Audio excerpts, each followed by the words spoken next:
बिस्मिल्लाहिर्रहमानिर्रहीम। अस्सलाम वालेकुम नाज़रीन, आप देख रहे हैं प्रोग्राम द लास्ट आवर। मैं हूँ यासिर रशीद और स्टूडियो मेरे साथ मौजूद हैं सीनियर तजज़ियाकार राना मोहम्मद असीम साहब। नाज़रीन, बजट सेशन है, लेकिन बजट सेशन से हाज़री से इस्तिस्ना की दरख्वास्त मियाँ मोहम्मद नवाज़ शरीफ साहब देते हैं और हाज़री से इस्तिस्ना की दरख्वास्त उनकी मंजूर भी हो जाती है। हमज़ा शहबाज साहब देते हैं और उनकी भी हाज़री से इस्तिस्ना की दरख्वास्त मंजूर हो जाती है। इसके अलावा पाकिस्तान मुस्लिम लीग नून कहती है कि पाकिस्तान पीपल्स पार्टी को हमने मना लिया। मोहतरमा आसिफ़ा भुट्टो जो हैं वो तकरीर करती हैं और तकरीर में वो बजट के ख़िलाफ़ बोलती हैं। पाकिस्तान पीपल्स पार्टी की शराइत क्या है? शराइत ये हैं कि लॉ ऑफिसर्स तैनात किए जाएंगे, जो उनका एग्रीमेंट हुआ था। बल्दियाती नुमाइंदे जो हैं उन तक इख्तियारात मुंतकिल किए जाएंगे, बल्दियाती इलेक्शंस होंगे। ये उनका फ्रेमवर्क था। तो क्या उनका इख्तलाफ बजट के हवाले से है या बुनियादी इख्तलाफ वो कुछ और है और बजट के हवाले से और है? हुकूमत कहती है उनको मना लिया जाएगा, लेकिन हुकूमत ने इसी हद तक जमीयत उलमा इस्लाम फ़े के सरबराह मौलाना फजलुर रहमान साहब को भी मनाने की कोशिश की। और एक दिन तो ख़बर ये भी आ गई कि मौलाना के भाई जो हैं उनको कमेटी की सरबराही अगर दी जा रही है तो उन्हें अपनी तरफ राग़िब करने का ये पहला इशारा है। लेकिन मौलाना फजलुर रहमान साहब ने जो बात की है मियाँ शहबाज शरीफ साहब के बारे में कि वो सिर्फ कुर्सी पर बैठे हुए हैं, वो वज़ीर आज़म नहीं है, मुल्क वो नहीं चला रहे, जब वो ये बातें कर रहे हैं तो फिर साथ ही साथ पाकिस्तान तहरीक इंसाफ से इत्तेहाद की बात जब उन्होंने की और उन्होंने ये कहा कि इत्तेहाद होना चाहिए। अच्छी बात है अगर पाकिस्तान तहरीक इंसाफ इत्तेहाद की बातें कर रही है, लेकिन अगर उसका फ्रेमवर्क हमारे साथ तय कर लिया जाता तो ज़्यादा अच्छा होता। लेकिन उन्होंने कहा कि इत्तेहाद देर पा होना चाहिए, ये ना हो कि मारूजी इत्तेहाद हो और मकासद पूरे होने के बाद लोग जो हैं वो नवाज़ शरीफ, शहबाज शरीफ और आसिफ जरदारी बन जाएँ। तो यानी उन्होंने पिछली ठेस जो उन्हें पहुंची हुई है इत्तेहाद की सूरत में कि जिसमें उनके मुतालिबात नहीं माने गए थे और अब उन्हें इत्तेहाद से दूर रख के एक हुकूमत साजी हो गई है और उन्होंने उसके ऊपर बात की। फिर आज गंडापुर साहब इमरान खान साहब से मुलाकात करते हैं और उस मुलाकात का अहवाल आकर बताते हैं और वो भी इस ऑपरेशन के बारे में ही बात करते हैं और साथ ही साथ अपने सूबे के हुकूक के बारे में बात करते हैं और कहते हैं कि 500 से ज़ायद अरब जो हैं वो विफाक ने देने हैं, लेकिन विफाक दे नहीं रही और विफाक जब इतना बजट हमें नहीं देगी और हम अपने अवाम की मुश्किलात देखेंगे तो फिर हम क्या कर सकते हैं। और उसके साथ साथ आज जो समाअत हुई सुप्रीम कोर्ट के अंदर, सुप्रीम कोर्ट की समाअत में सलमान अकरम राजा साहब के दलाइल जो कमल शोज़ब साहिबा की तरफ से वकील थे, फैसल सिद्दीकी साहब के दलाइल जो सुन्नी इत्तेहाद काउंसिल की तरफ से थे और जो मुकालमे हुए हैं चीफ जस्टिस काजी फ़ाइज़ ईसा और जस्टिस अतर मुनल्ला के माबैन, और जिस पे सू मोटो लेने के भी कहा गया और जिसमें नज़र सानी दरख्वास्त की भी बात की गई कि एक नज़र सानी दरख्वास्त भी आपके पास मौजूद है। और उसके साथ साथ इस्लामाबाद हाई कोर्ट का फैसला जो है इलेक्शन कमीशन के ट्रिब्यूनल की तब्दीली के फैसले को मुअत्तल करने के हवाले से है। तो ये पूरा सियासी मंजरनामा किस तरफ को जाएगा, इसी पर बात करते हैं राना साहब। कहते हैं राना साहब, बात का आगाज़ मौलाना फजलुर रहमान साहब की स्टेटमेंट से।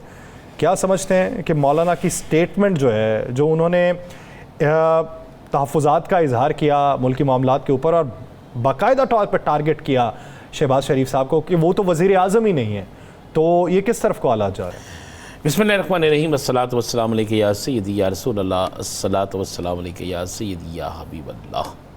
यासिर साहब, आज आप दो प्रेस कॉन्फ्रेंस से देखें, एक ना देखें, दो देखें। एक मौलाना फजलुर रहमान की प्रेस कॉन्फ्रेंस जिस पे उन्होंने शहबाज शरीफ को खुल के आरे हाथों लिया और कह दिया कि ये वज़ीर आज़म है ही नहीं। दूसरा, उन्होंने हुकूमत की पॉलिसियों पर, हुकूमत के इक़दामात पर, हुकूमत के किसी भी एक्शन पर खुलकर अदम एतमाद कर दिया। इससे दो चीज़ें बड़ी क्लियर हो गई कि मौलाना फजलुर रहमान, याद है मैंने इसी प्रोग्राम में कहा था कि मौलाना साहब नहीं मानेंगे, मौलाना साहब मानेंगे नहीं, पीपल्स पार्टी इनकार नहीं करेगी।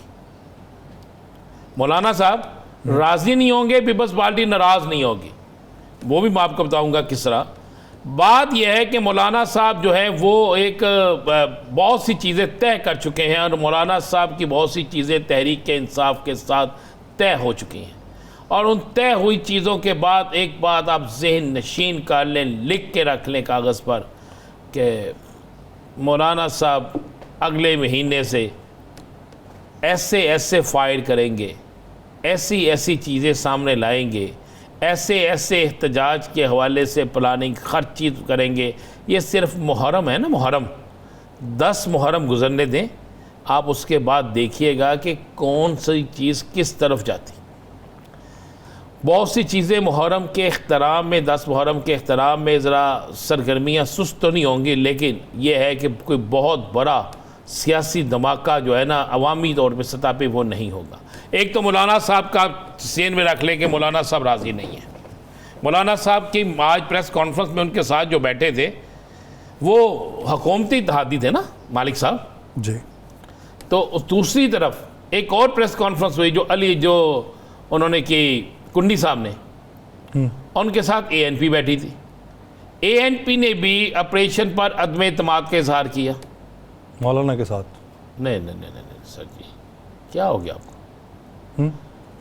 कुंडी साहब गवर्नर KP के साथ, मैंने कहा मौलाना के साथ भी उन्होंने इस बात के ऊपर इत्तेफाक किया, दूसरी तरफ पीपल्स पार्टी के साथ भी जी किया। पीपल्स पार्टी दोनों हुकूमती, एक तरफ हुकूमती शख्सियात का साथ बैठी है तो ये कहा गया, और एक तरफ हुकूमती शख्सियत को वज़ीर आज़म पाकिस्तान को जो चंद दिन पहले हरियत पता करके आए, जो चंद दिन पहले मिल के आए, जिनके जो ये तासर दे रहे थे सारे दुरुस्त है। मैंने उस दिन भी कहा था ये फ़ोटो सेशन है, ये सिर्फ फ़ोटो सेशन है, ये तस्वीर दिखाने के लिए है, ये किसी को ये बताने के लिए नहीं जी अगर आप ना माने तो ये मान जाएंगे।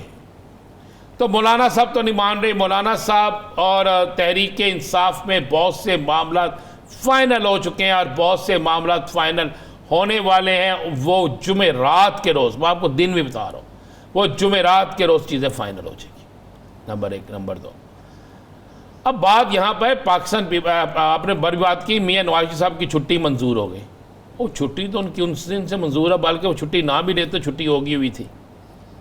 जब वो वज़ीर आज़म नहीं बने तो असम्बली में क्या करने जाएंगे? मुझे एक बात बताए ना यासर साहब, मुझे बात बता देना। एक वज़ीर आला नहीं बना, उसने क्या लेने जाना था? एक वज़ीर आज़म नहीं बना, उसने क्या लेने जाना था? हमजा शहबाज वज़ीर आला नहीं बना, नवाज शरीफ साहब वज़ीर आज़म नहीं बने, और आज बाहर ने लगाया हुआ मियाँ साहब की तरफ से कि जनाब मियाँ साहब तो इस बजट पर सख्त नाला है। वो कहते हैं सफ़ेद पोश तो मर गया, सफ़ेद पोश के लिए तो तबाही है, मियाँ साहब तो किसी सूरत बजट की मंजूरी और फलां मियाँ साहब तो नहीं जाएंगे। अब मुझे 2 चीज़ों का बड़ा क्लियर हमें सवाल का जवाब मिल गया है कि इसका मतलब है कि मुस्लिम लीग नून के अंदर मियाँ नवाज शरीफ की जो लॉबी है, जो मियाँ नवाज शरीफ के हम है, वो इस बजट से खुश नहीं है। और अगर वो लॉबी खुश नहीं है तो इसका मतलब है बहुत से अरकान असम्बली खुश नहीं है, जिनको अपने हलकों में जाते हुए ये अवाम की बातों का सामना करना पड़ता है, अवाम की तरफ से जो सख्त अल्फाज हैं वो सुनने पड़ते हैं। और इसी वजह से अभी तक मुस्लिम लीग नून अपने 100 दिन मुकम्मल करने के बावजूद भी ना सूबे में ना वफाक में कोई ऐसा बड़ा अवामी जश्न नहीं कर सकी जिसमें वो कहे कि जी हमारे ये 100 दिन मसाली 100 दिन थे और हमारे ये 100 दिन जो है जनाब इस पर अवाम खुश है। एक रिपोर्ट ज़रूर शाया करवा दी गई, वो सर्वे जिस तरह शाया होता है, जिस तरह आता है, और जिसमें वो सारा कुछ दे दिया गया। तो मियाँ साहब, बड़े मियाँ साहब आपको कुछ अरसे बाद एक बड़ा सरप्राइज़ देते हुए नजर आएंगे। यासर साहब, बड़ा सरप्राइज़ बड़े मियाँ साहब, और बड़े मियाँ साहब का सरप्राइज़ छोटे मियाँ साहब को ले डूबेगा, ये भी मैं आपको बता दूँ, ये नोट कर लीजिएगा। अब आ जाते हैं ज़रा मोहतरम इस्तेमाल बिलावल भुट्टो जरदारी साहब की तरफ। बात यह है कि पीपल्स पार्टी के हर रुकन ने मुखालफत अपनी तकरीर में की है इस बजट की। आसफा भुट्टो साहिबा ने भी मुखालफत की है, सुरेकल बिलावल साहब तकरीर कर रहे हैं, वो भी डट के मुखालफत करेंगे। लेकिन इसके बावजूद भी कौमी मफादात के तहत इस बजट को मंजूर भी करवाएंगे। 28 से पहले बजट मंजूर हो जाएगा, 28 को हो या 28 से पहले हो, ये बजट मंजूर होगा। और बजट की मंजूरी में पीपल्स पार्टी अपना पूरा हिस्सा डालेगी, पूरा हिस्सा। इसलिए कि यार ये मैं कह रहा हूं कि पीपल्स पार्टी के पास सेकंड ऑप्शन ही नहीं है। चलिए आप मुझे बता दें, क्या पीपल्स पार्टी के पास कोई और ऑप्शन है? जब आपने गवर्नर अपने ले लिए, जब आपने वज़ीर आला अपने ले लिए, जब आपने सदारत का ओहदा ले लिया, जब आपने डिप्टी स्पीकर का ओहदा ले लिया, जब आपने चेयरमैन सेनेट का ओहदा ले लिया, तो फिर किस बुनियाद पर आप इनका साथ छोड़ेंगे? फिर किस बुनियाद पर आप इनके बजट को रिजेक्ट करेंगे? फिर किस बुनियाद पर आप इस इत्तेहाद को छोड़ेंगे? आप देखें ना, गवर्नर पंजाब पीपल्स पार्टी, वज़ीर आला Balochistan Peoples Party, chairman senate Peoples Party, deputy speaker कौमी असम्बली पीपल्स पार्टी, वज़ीर आला सिंध पीपल्स पार्टी। भाई गवर्नर KP जी गवर्नर केपी पीपल्स पार्टी है। अब मुझे बताएं, पीपल्स पार्टी के पास तो अगर आप गौर करें तो मुस्लिम लीग नून से ज्यादा होते हैं, नहीं है? अगर मुस्लिम लीग नून से ज्यादा होते किसी जमात के पास है तो वो पाकिस्तान पीपल्स पार्टी के पास है। आप गिन के देख लेना, पंजाब में एक गवर्नर उनके पास है, सबसे बड़ा आईनी होता सदारत वो उनके पास है, सिंध के अंदर वजीर आला उनका है, बलोचिस्तान में वजीर आला उनका है, केपीके में गवर्नर उनका है, नून लीग के पास क्या है? वजीर आजम, वजीर आला और एक गवर्नर। इसके अलावा क्या है? कैबिनेट। यार कैबिनेट तो ये वजीर आजम आ गया तो एक ही चीज आ गई ना, सारे मजे तो हो गए। अब आईनी तौर पर तो आईनी जो होते हैं, आईनी बड़े होते, वो सारे पीपल्स पार्टी के पास है। तो पीपल्स पार्टी किस तरह फिर इस बजट की जिम्मेदार नहीं? पीपल्स पार्टी किस तरह भी कहेगी कि हम जनाब जिम्मेदार नहीं? ये सब जमा तफरीक हो, जुबानी जमा तफरीक हो रहा है। सब ने अपनी अपनी सियासत करनी है। इन दोनों सियासी जमातों ने अपनी आवाम को मज़ीद बेवकूफ़ बनाने के लिए, आवाम को मज़ीद जो है एक ट्रक की बत्ती के पीछे लगाने के लिए, आवाम को मज़ीद जो है वो ये कहने के लिए कि जनाब नहीं, हम आपके बहुत बड़े हमदर्द हैं, हमने बड़ी डट के मुखालफत की है, लेकिन क्या करें, मुल्क के लिए ज़रूरी था कि हम किसी तरीके से जनाब ये सारा कुछ इस बजट को मंजूर करा लेते। अगर ना करवाते तो ये आगे से ये हो जाना था। ये जो फैसल वाडा साहब जिस वक्त कहते हैं ना, ठुक के बजट मंजूर होगा और ठुक का नचकारी होगी, नचकारी पे मैं कह रहा हूँ कि फड्डे पड़ेंगे। बजट ठुक के मंजूर होगा और पीपल्स पार्टी अपना पूरा हिस्सा डालेगी, अब तक की जो इतलात है उसके मुताबिक। बाकी रहेगी बात अली अमीन गंडापुर। आज अली अमीन गंडापुर को एक नई हदायत मिल गई यासिर साहब, और नई हदायत के मुताबिक अली अमीन गंडापुर काम करेंगे। और मैं आज एक और ख़बर आपको ब्रेक कर दूँ जी। ये जो कल से बड़ा एक शोर मचा हुआ है ना, बड़ा एक शोर मचा हुआ है, शहरियार अफरीदी इस्तीफ़ा दे रहे हैं जी, ये फलां हो रहा है, फलां हो रहा है जनाब, वो कह रहे हैं पार्टी के अंदरूनी इख्तलाफात। ये मैं आपको हकीकत कह रहा हूँ, कोई अंदरूनी इख्तलाफात की बुनियाद नहीं है। मेरी अपनी बात हुई है जुम्मेदार लोगों से, मेरी बात समझ ले शहरियार अफरीदी साहब से भी, और ये कहा गया है कि वो इस बात पे गुस्से में है कि क़यादत जो है, बाकी जो लोग हैं जो वोट लेकर आए हैं तहबानी तहरीक इंसाफ के नाम पर, वो जो वोट लेकर आए हैं अपने तहरीक इंसाफ के चेयरबानी के नाम पर, जिनको वोट इस बुनियाद पे पर है, उनकी रिहाई के लिए तहरीक क्यों नहीं चला रहे? उनकी रिहाई के लिए संजीदा क्यों नहीं हो रहे? उनकी रिहाई के लिए अपना आप क्यों नहीं दिखा रहे? उनकी रिहाई के लिए क्यों नहीं निकले? ये बात, और उनको इस्तीफा कोई नहीं देने देगा। मेरी आज जब केपी के हाउस में इजलास हो रहा था तो मेरी कुछ लोगों से बात हुई, तो शेर अफजल खान मरवत का भी इसी हवाले से यही मौक़िफ़ है कि चूंकि सबको हार्ट है ना, यानी उन्होंने तो ये भी बात की कि जो शानदाना गुलजार, शहरियार अफरीदी, असद कैसर, जुनैद अकबर, इन लोगों के ऊपर उनकी करैक्टर असैसिनेशन से अगर बाज नहीं आएंगे तो मैं फिर बोल के बताऊंगा कि कौन दूसरे टोले का बंदा। मैं आपको एक बता दूं, असद कैसर तो या जुनैद अकबर कोई ऐसी बात नहीं, सिर्फ एक ही है जो ज़्यादा एक्टिव है, जो चाहते हैं कि फौरी तौर पर इमरान खान की रिहाई के लिए तहरीक चलाई जाए। वो एक बड़ी लॉबी है जो चाहते हैं कि मुसालहत के साथ चला जाए, मुसालहत के साथ। वो एक और है, लेकिन आज एक पैगाम चला गया, उस पैगाम के बाद आपको आइंदा आने वाले चंद दिनों में बहुत सी चीज़ें तेज़ी के साथ तहरीक इंसाफ के अंदर, सुन्नी इत्तेहाद कौंसल के अंदर बड़ी तेज़ी से तब्दील होती नजर आएगी। और एक तरफ से नहीं, ये दो तीन इतराफ से तब्दील होती नजर आएगी। अगर तहरीक इंसाफ तब्दील कर रही होगी तो उनके मुखालफिन भी अपनी हिकमत अमली तब्दील कर रहे होंगे। लिहाजा ये अब आगे ना T10 शुरू होने लगा या सर, ये अब सियासत का वर्ल्ड कप जो है ना, T10 वर्ल्ड कप सियासत का, T20 भी नहीं, T10 वर्ल्ड कप है। T20 में वैसे कारकर्दगी बहुत ज़्यादा अच्छी रही नहीं अच्छी हमारी अच्छी तो रहती नहीं ना। आप देखें ना आज श्रीलंका, उसने इंडिया ने कितना अच्छा स्कोर कर दिया ऑस्ट्रेलिया के ख़िलाफ़। आप देखें कि वेस्ट इंडीज़ को साउथ अफ्रीका ने कितना अच्छा हरा दिया, और असियाँ अल्लाह के फजल को अमरीका को भी हार के आ गए। हमारे बस में कुछ नहीं था, हम कहते जनाब फलां से भी हार के आ जाते हैं। हमारी बस में सामान बहुत था वैसे। हमारी बस में सामान बहुत था वैसे। बस में सामान था ना, जाती सामान था। अगर एक लिस्ट निकल आए ना, अरे छोने फिर हम नहीं वो बोलते। कौन रो पड़ती है यार जब पाकिस्तान टीम हारती है। हमें बहुत प्यार अपने खिलाड़ियों से, और लेकिन इनको भी तो प्यार होना पाकिस्तान से, अवाम से। शवाहिद आज नहीं तो कल तो मंजर-ए-आम पे आएंगे, उम्मीद करते हैं जिस दिन बुलाएंगे उसी दिन मंजर-ए-आम पे आएंगे। चले नहीं तो टीवी पे मैं इसलिए नहीं पेश करना चाह रहा कि अपनी यानी अपनी इज्जत की पामाली होनी, अपना ही तशख्खुस इज्जत हमें बहुत ज्यादा अजीज है। चलें एक ब्रेक लेते हैं ना साहब। ब्रेक लेने के बाद वापस आएंगे, सियासी मंजरनामे पे भी मजीद बात की जाएगी। कामरान मुर्तज़ा साहब हमारे साथ होंगे, कहीं नहीं जाएगी, स्टे विद अस।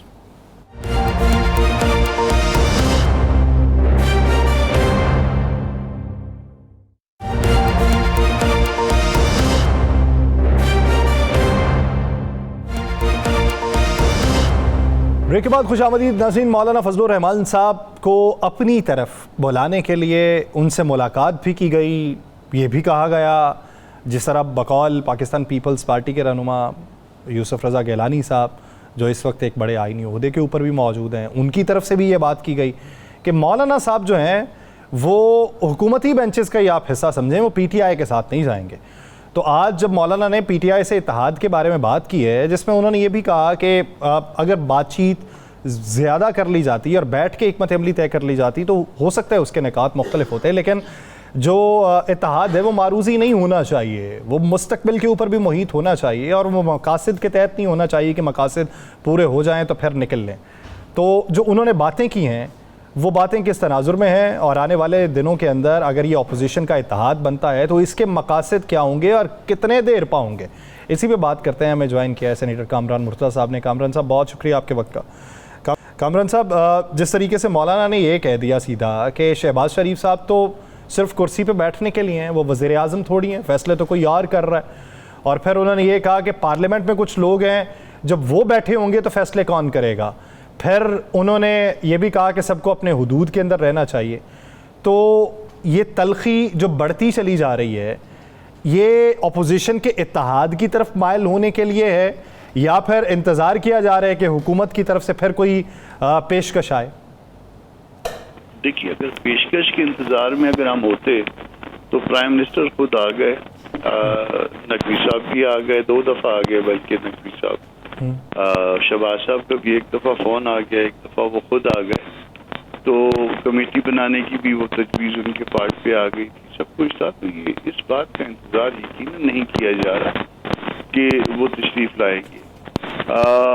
अगर आप ग्रीवेंस को अगर ये समझते हैं कि ग्रीवेंस का मतलब जो है ना वो कोई ओहदे लेना और ओहदे देना है, तो फिर तो ये बात जो है ना शायद बड़ी आसानी से ख़त्म हो जाती कि अगर अपोजिशन में और हुकूमत में अगर कोई फ़र्क है तो इस वक्त फ़र्क सिर्फ JUI का है। JUI जिस तरफ अपना पल्ला डालेगी, जिस तरफ अपना वज़न डालेगी, वही जो है ना वो आगे मुस्तकबिल का वो होगा। मगर ये जो है ना हमको जो जिस तरह से अपना नून लीग ने और पीपल्स पार्टी ने रेंट ए क्राउड जो है ना वो समझ के, और उसके बाद जो है ना वो जब इलेक्शन की बारी आई तो इस हद तक भी नहीं गए कि जो हमारी इवन लीडरशिप थी उसके मुकाबले में भी कैंडिडेट खड़े कर दिए, हालांकि वो 10वें 20वें नंबर पे भी वहाँ उन इलाकों में स्टैंड नहीं करते। तो अगर अपना एक इत्तेहाद बनाएं, उसका एक लीडर बनाएं, और उसके बाद जब इलेक्शन का मौका आ जाए तो फिर उसको हराने में जो है ना उसकी मदद की जाए, तो मेरा ख्याल है कि इस तरह की फिर इत्तेहाद को छोड़ देते हैं, फिर हम अपनी पॉलिटिक्स करते हैं। अब भी जो है वो इस तरह अगर इत्तेहाद बनाना है कि जी सिर्फ जो है ना इस हुकूमत को गिरा दिया जाए और उसके बाद फिर हम आपस में जो है ना एक दूसरे को गिराने के चक्कर में या एक दूसरे को ख़राब करने के चक्कर में कि कल ये किसी ओहदे का उम्मीदवार ना बन जाए, तो उससे बेहतर ये है कि वो इत्तेहाद ना बने, तो हमको रेंट ए क्राउड जो है ना समझा जाए। अच्छा, अब हम ये समझ लें कि मौलाना साहब ने अपना हतमी फ़ैसला कर दिया है, सारी पेशकशें, सारी लालच देने की कोशिशें सारी रायगा चलेगी हुकूमत की, और मौलाना साहब की आज की जो गुफ्तगू है उसके बाद तो यही पता लगता है कि मौलाना साहब बस फाइनल ऐलान कर चुके हैं, अब उन्होंने सिर्फ कॉल देनी है। नहीं, इसको इस तरह से ना समझ, इसको इस तरह से देखिए, हम अगेन जो है ना, हम किसी के लिए जो है ना कोई ऐसी दोस्ती की आखिरी हद तक जाने के लिए तैयार नहीं है और किसी इसी तरह से किसी दुश्मनी की हद तक भी जाने के लिए तैयार नहीं है। प्रिंसिपल स्टैंड होगा। प्रिंसिपल स्टैंड ये है कि मैंडेट चोरी हुआ है। ये हम रिपीटेडली कह रहे हैं कि मैंडेट चोरी हुआ है, मगर मैंडेट की चोरी में हमारा मैंडेट भी चोरी हुआ है, जिसमें खैबर पख्तूनख्वा का सूबा भी शामिल है। उस मामले का सेटलमेंट भी होना चाहिए और फिर अगर कोई मिल के जद्दोजहद होनी है तो उसके बाद आइंदा क्या होना है। आइंदा जो है ना वो कोई इस तरह से मिल के इलेक्शन लड़ना है, अलग से इलेक्शन होकर लड़ना है, क्या आइंदा का मंसूबा क्या है। कोई हम एस्टेब्लिशमेंट को आइंदा जो है ना हमने निकाल बार करना है, या एस्टेब्लिशमेंट ने कल एक को निकाल के दूसरे के सर पे सवार हो जाना है। कल एक के साथ 2018 में जो है ना एस्टेब्लिशमेंट किसी और से मिली हुई थी, 2024 में एस्टेब्लिशमेंट किसी और से मिली हुई है। तो इस तरह की अगर ये बारियों वाला चक्कर है तो फिर हम उसका हिस्सा नहीं है, फिर हम अपनी जद्दोजहद करेंगे। मगर अगर कोई असूलों के ऊपर बात हो सकती है और कोई लंबे लॉन्ग टर्म पे बात हो सकती है, फिर यकीनन जो है ना वो फिर पार्टी की मंजूरी से, वो भी पार्टी की मंजूरी से हम आगे बढ़ेंगे। यानी कामरान साहब, आप ये कह रहे हैं कि जिस तरीके से माजी करीब में हमने एक इत्तेहाद देखा और फिर इलेक्शन कैंपेन के अंदर एक दूसरे के मुखालिफ देखा, तो हम सवाल पूछते थे तो वो कहते थे कि वो वक्ती इत्तेहाद था, वो उस वक्त के लिए था, और हर पार्टी के नज़रियात अलग से हैं, हर पार्टी का मंशूर अलग से है, तो इसलिए हम सियासत के अंदर मुखालिफ हैं। यानी आप ये समझते हैं कि माजी करीब से आपने जो सीखा है उससे मुस्तकबिल में अगर कोई इत्तेहाद बनाना है तो वो देर पा होना चाहिए, जो इलेक्शन के करीब जाके फिर एक दूसरे के मुखालिफ ना हो। ऐसा ही ऐसा भी है, जो माजी करीब में जो इत्तेहाद था और उसमें इस हद तक भी गए कि जब कोई सीट एडजस्टमेंट की बात आई तो इस तरह से भी इंसल्ट की गई कि फिर आप पंजाब में अगर हम आपको कोई सीटें देंगे तो फिर वो हमारे निशान पे इलेक्शन लड़ेंगे। तो ये एक अजीबो गरीब सी बात है, यानी कैंडिडेट वो हमारा होगा, निशान आपका होगा और उस पर इलेक्शन लड़ेंगे। ये पता नहीं कौन से अरस्तु जो है वो इस तरह के जो है ना वो मंसूबे जो है वो पेश करते रहे। और फिर ये भी हुआ कि सूबा खैबर पख्तूनख्वा में जहाँ पे आप कहीं पे स्टैंड ही नहीं करते, जिनके खिलाफ हम सब ने मिल के जदोजहद की है, उनको जिताने के लिए आप जो है ना हमारे खिलाफ भी सफ आ रहा हुआ है। आप कहीं पे नहीं, आप कहीं पे फिक्र ही नहीं करते, वहाँ पे चंद हजार वोट लेके और हमको माइनस करवाया आपने। तो इस तरह के इत्तेहाद बनाने से इत्तेहाद ना बनाना बेहतर। अच्छा, आज की जो बात है कि शहबाज शरीफ साहब सिर्फ कुर्सी पे बैठे हैं, उनके पास इख्तियारात कोई नहीं, नाम के वज़ीर आज़म है, वज़ीर आज़म है नहीं, आप समझते हैं? इससे पहले इमरान खान साहब वो वज़ीर आज़म थे, वो इमरान खान भी ने उन्होंने कहा कि जी ये सारे जो है ना MNA जो है ना हमको कोई और इकट्ठे करके दिया करता था। तो ये पाकिस्तान का तो अलमिया यही है, इसी अलमिये को ख़त्म करना चाहते हैं हम। इस अलमिये से बाहर निकलिए तो फिर आगे चलेंगे। ये अगर फर्ज करिए कि एक को गिराने के लिए दूसरा एस्टेब्लिशमेंट के साथ हाथ मिला के और फिर आगे आ जाए और फिर उसके बाद वो एस्टेब्लिशमेंट की नौकरी करे, तो उससे बेहतर है कि फिर हम फरीक ना हो, वो अपने तौर पे जद्दोजहद करें, हम अपने तौर पे जद्दोजहद करें।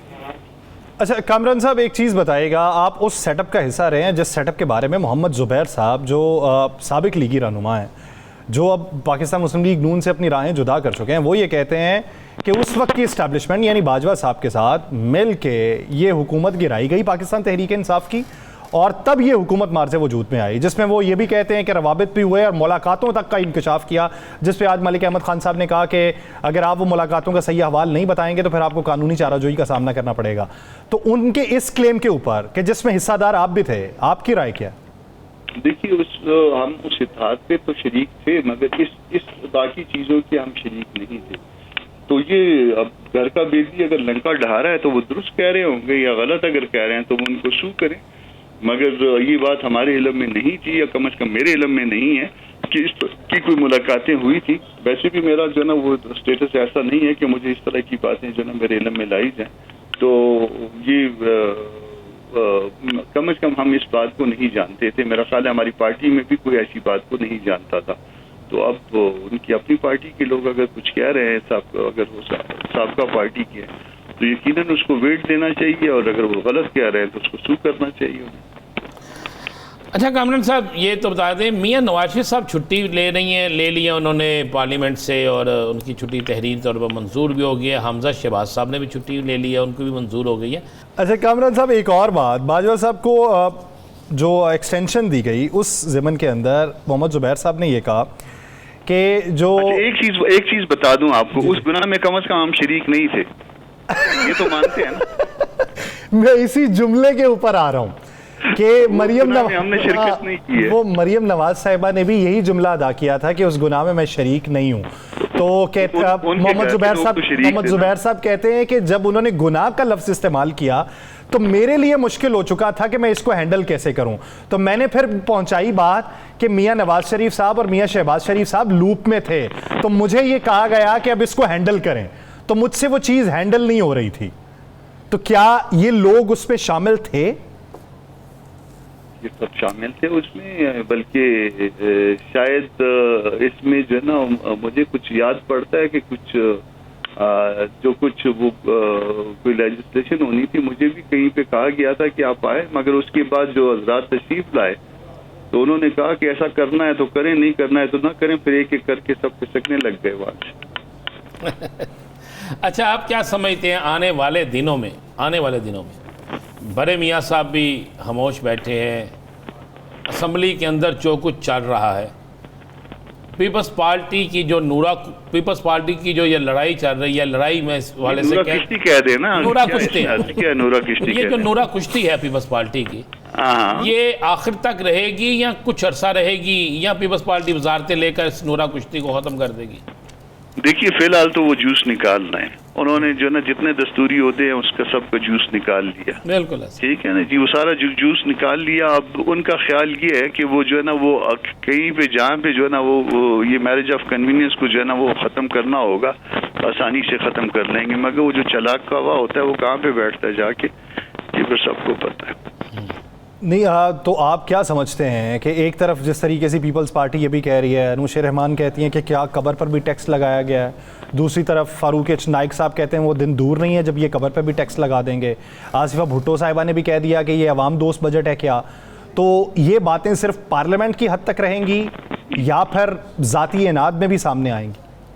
ये अभी फिलहाल ज़ाती इनाद में सामने नहीं आएंगी। फिलहाल वो जितना निचोड़ सकते हैं वो निचोड़ेंगे, और जब ये निचोड़ने का अमल ख़त्म हो जाएगा, देखिए ये तो महदूद हो गए हुए ना सिंध तक, बाकी तो ये जो बलूचिस्तान गवर्नमेंट मिली है या बाकी जहाँ पे जो कुछ मिला है वो तो किसी की जो ना दुआ का असर है।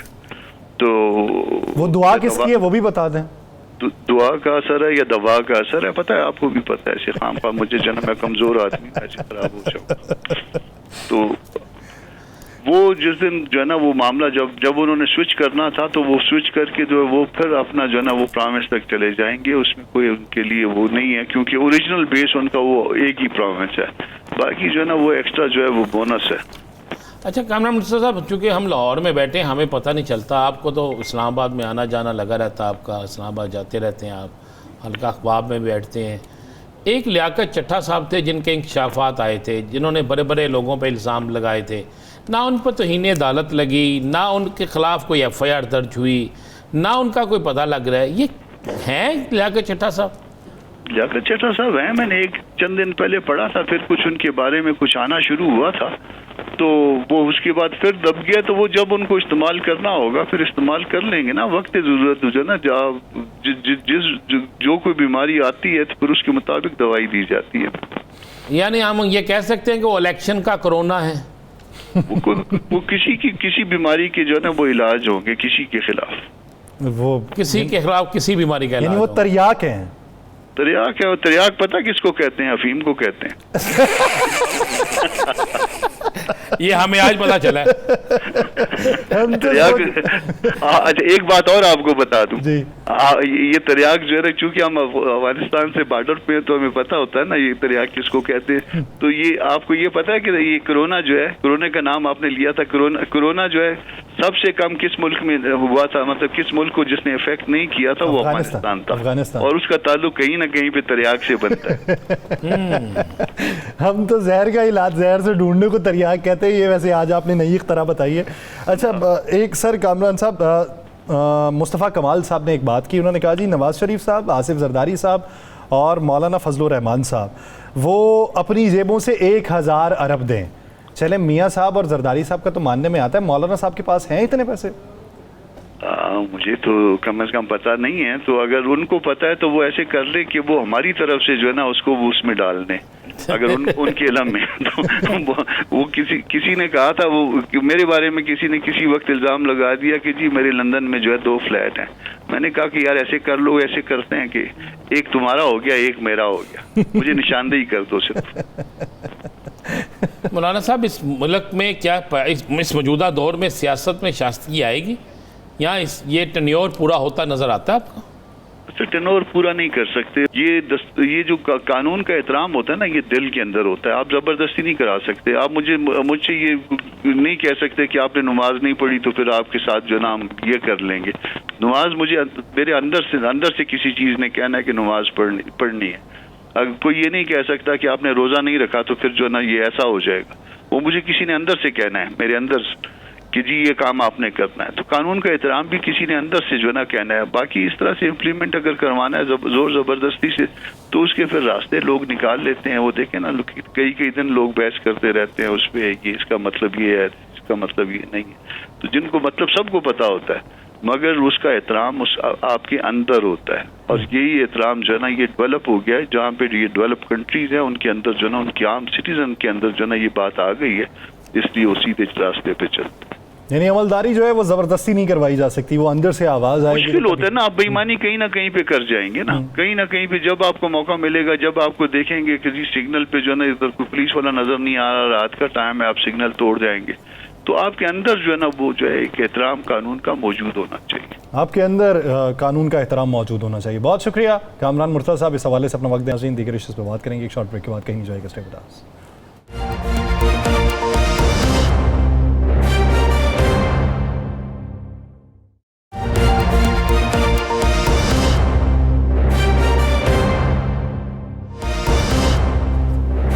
ब्रेक के बाद खुशामदीद नाज़रीन।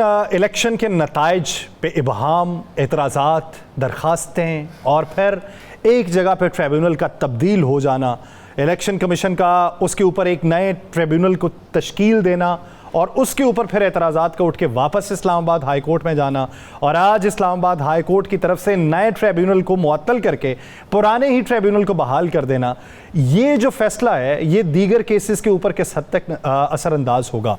क्योंकि वो जो मखसूस नशिस्तें हैं जो तकरीबन मुल्क भर में कुली तौर पे 77 बनती हैं, उनका मिलना या ना मिलना, इसका तो फैसला जो है वो 13 रुकनी लार्जर बेंच ही करेगा, जो फुल कोर्ट बेंच है सुप्रीम कोर्ट का। उसके जो नताइज आते हैं वो तो बात की है, लेकिन आज का जो फैसला आया इसका इम्पैक्ट क्या होगा, इसी बारे में बात करने के लिए हमें ज्वाइन किया पाकिस्तान तहरीक इंसाफ के रहनुमा शौकत बसरा साहब ने। बसरा साहब, बहुत शुक्रिया आपके वक्त का। बसरा साहब, इस्लामाबाद का जो ट्रिब्यूनल था उसको एक टेस्ट केस के तौर पर मुतारिफ करवाया जा रहा था कि वो टेस्ट केस है, अगर उसके नताइज आपके हक में निकलते हैं तो फिर उसका असर जो है वो दीगर नशिस्तों और दीगर दरखास्तों के ऊपर पड़ेगा। तो आज पुराने ट्रिब्यूनल की बहाली से क्या इम्कान दिखाई दे रहा है? यासिर भाई, कहते हैं एक झूठ बोलने के लिए आपको 100 झूठ बोलने पड़ते हैं, और एक गलती को छुपाने के लिए आप 100 गलतियां करते हैं। बिल्कुल जब से इलेक्शन हुआ है तो बार बार जो इलेक्शन कमीशन ने इलेक्शन से पहले जो कुछ किया, जो इलेक्शन वाले दिन किया और जो इलेक्शन के बाद किया, आज भी इलेक्शन कमीशन वही कर रहा है। और वो लोग जो फॉर्म 47 पे जीते हुए हैं, आप अंदाजा कीजिए कि जीतने वालों को जब इलेक्शन ट्रिब्यूनल इस्लामाबाद ने कहा, तारिक जहांगीरी साहब ने, कि आप अपने फॉर्म 45, 46, 47 विद एफिडेविट्स और इसी तरह जो आपके रिटर्निंग ऑफिसर हैं वो और इलेक्शन कमीशन वो अपने फॉर्म 47 दे, 45 दे, तो वो फौरी तौर पे बजाय इसके, क्योंकि वो तो जीते हुए हैं, फॉर्म 45 उनके पास तो होने चाहिए, वो कहते जनाब अगली डेट पर लेकर और वो पेश हो जाते। अच्छा, बजाय इसके कि वो फॉर्म 45, 46 देते, वो फौरी तौर पर इलेक्शन कमीशन, जो मैं समझता हूँ उनको डे 1 से जो उनके लिए सबसे बड़ा सहूलतकार है। और हमारा इस केस के अंदर जब हम पिटीशंस में गए हैं, 72 MMNAs हैं, तो अराउंड टोटल 170 हमारी एप्लीकेशन है थ्रू आउट पाकिस्तान में। हमारा तो मेन मुद्दा ही इलेक्शन कमीशन के खिलाफ है कि जो कुछ हमारे साथ हुआ है वो इलेक्शन कमीशन की सहूलतकारी से हुआ है। अब इलेक्शन कमीशन जो खुद बतौर मुलज़म एक तरह का हमारे केस के अंदर पेश हो रहा है, वो क्या करता है कि उन तीनों लोगों की पिटीशन एंटरटेन कर लेता है और खुद ही ऑर्डर कर देता है कि जी हम फलां जज को दे रहे हैं। और फिर दूसरी काम देखिए कि बाकायदा कानून पास हुआ 2017 के अंदर कि सिर्फ सिटिंग जजेस जो हैं वो ट्रिब्यूनल के अंदर बैठेंगे, हाई कोर्ट के। इन्होंने क्या किया, राना अजीम साहब की तो नजर होगी इस बात पे, इन लोगों ने और दे दिया अपना ऑर्डिनेंस। किसने दिया? अभी जब केस चल रहा था लाहौर हाई कोर्ट मलिक शहजाद साहब के पास, उस दौरान अभी फैसला आना 3 दिन पहले इन्होंने एक ऑर्डिनेंस निकाल दिया कि रिटायर्ड जजेस जो है वो केसेस सुनेंगे। और कौन ऑर्डिनेंस जारी कर रहे हैं? सैयद यूसुफ रजा गिलानी साहब बतौर एक्टिंग प्रेसिडेंट, जिनके खिलाफ खुद पिटीशन मौजूद है। तो वहां पर जब ये सारा कुछ हो गया, हम इस्लामाबाद चले गए, उसके बाद आज फिर फैसला आ गया।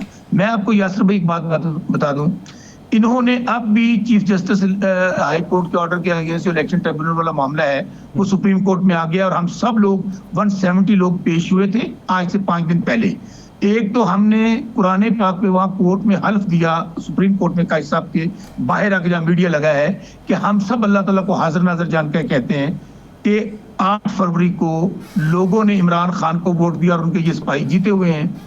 अब वो 5 रुकनी बेंच बनेगा, उसमें अब फरीक बन गए हैं। वो जब जिस दिन केस लगेगा हम वो बताएंगे। अभी भी इलेक्शन कमीशन क्या कर रहे हैं, वो कोशिश कर रहे हैं कि किसी तरीके से वो ट्राइब्यूनल्स जिनमें बड़े अपराइट जजेस लगे हैं वो ना सुने। और दूसरा सुप्रीम कोर्ट हमारे साथ क्या कर रही है वो सुन लीजिए। देखिए, जब हमारा 8 फरवरी के बाद हमने धांधली ये नकाब करने वाली दरखास्त दी कि फुल कोर्ट बना दें, नहीं बनी। 9 मई वाली दरखास्त हो, हमारे रिटर्निंग अफसर वाली आरोप वाली जो दरखास्त हो, उसके बाद हमारी मिलिट्री कोर्ट वाली दरखास्त हो, इंसानी बुनियादी हकूक वाली दरखास्त हो, वो आज तक नहीं लगी। लेकिन जैसे ही इलेक्शन कमीशन दरखास्त देता है वो ठीक 5 दिन बाद समाअत के लिए मुकर्रर हो जाती है। अब आप एक और नुक्ता यहाँ सुनने, आपका सवाल होगा, मैं उसका जवाब देता हूँ।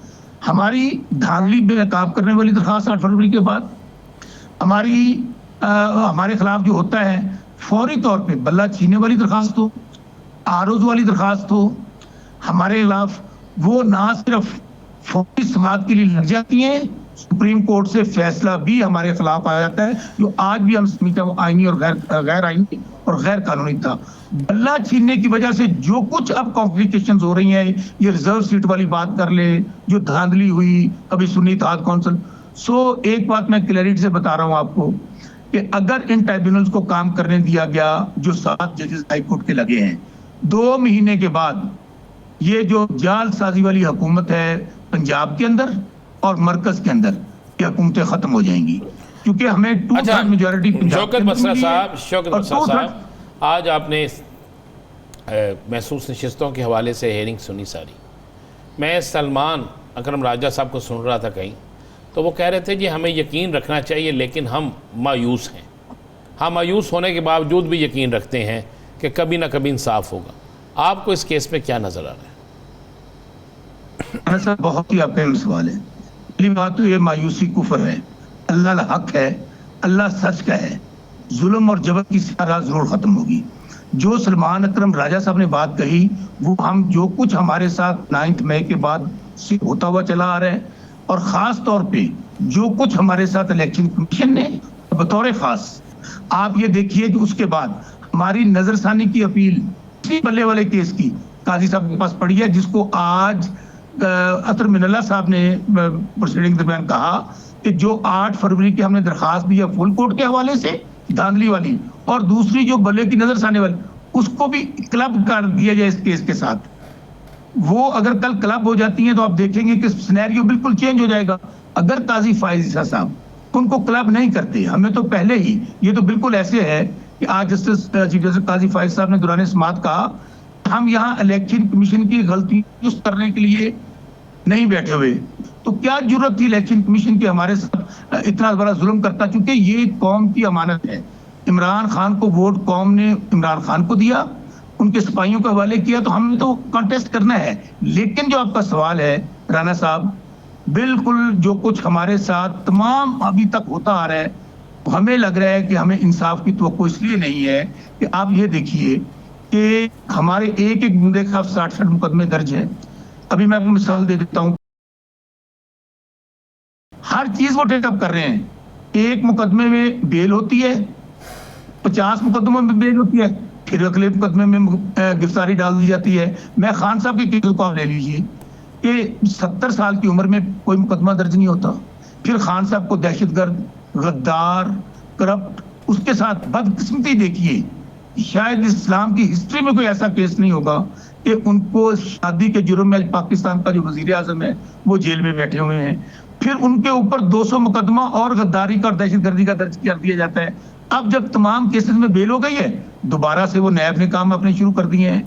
बाद में दोबारा 8 मई 9 मई वाले केसेस निकाल लिए। भाई अगर 9 मई आपका दुरुस्त होता तो 8 फरवरी को कौम ने फैसला सुना दिया कि 9 मई बहाना था, तहरीक इंसाफ नहीं चाहता अच्छा था। बसरा साहब, एक चीज़ ये बताइए कि आपने कहा जी 2 माह बाद नतायज उसके आ जाएंगे वो ट्रिब्यूनल के, तो 180 दिनों में वो फैसला करना है और उसके लिए मजमूई तौर पे अगर दिन देखे जाएं तो तकरीबन 1 महीना बचता है। तो क्या आप उसमें से ये दिन जो हैं, ये बीच में जो तब्दीली वाले दिन हैं, इन दिनों को मिना कर रहे हैं?